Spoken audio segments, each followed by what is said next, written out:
Shkruan Gjergj Zefi, nuk ka asgjë rastësore në faktin që çmimi Nobel për paqen 2025 i shkoi një gruaje që nuk mundi të merrte pjesë fizikisht në ceremoni. Në vetvete mungesa e Maria Corina Machado ishte një akt politik më i fortë se çdo fjalim. Një laureate e paqes e detyruar të fshihet nga qeveria e vendit të saj. Kjo nuk është metaforë, është realiteti i Amerikës Latine në një autoritarizëm të ngjizur me krimin transnacional. Dhe pikërisht këtu qëndron mesazhi i vërtet i Nobelit të këtij viti. Ky çmim nuk ju dha paqes, por luftës për paqe, jo një kompromisi diplomatik, por përplasjes së domosdoshme me tiranin. Në Oslo, Machado nuk foli si disidente e përndjekur, foli si një aktore politike që e kupton se sot paqja ndërtohet në terrenin ku dikur diskutoi vetëm siguria. Venezuela nuk është më thjesht një shtet i dështuar, është një platformë e interesave të Moskës, Teheranit dhe rrjeteve kriminale që synojnë destabilizimin e hemisferës perëndimore.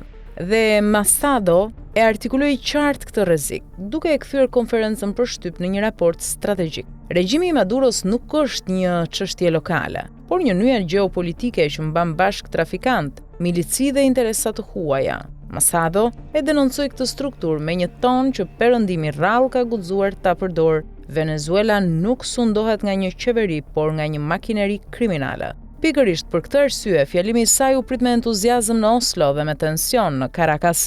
Ky Nobel prek edhe rajonin ton. Në Ballkan, ku demokracia është kthyer në demokraturë dhe ku regjimet autoritare e quajnë veten stabilizues, mesazhi i Machados është paralajmërim. Nuk ka paqe aty ku sundon frika, as siguri aty ku institucionet janë të kapura. Pa llogaridhënie, çdo aleancë ndërkombëtare mbetet formale, pa drejtësi, çdo integrim është iluzion. Machado bëri ato që shumë politikanë në vende të lira nuk guxojnë ta thonë. Paqja nuk është neutralitet, por pozicion.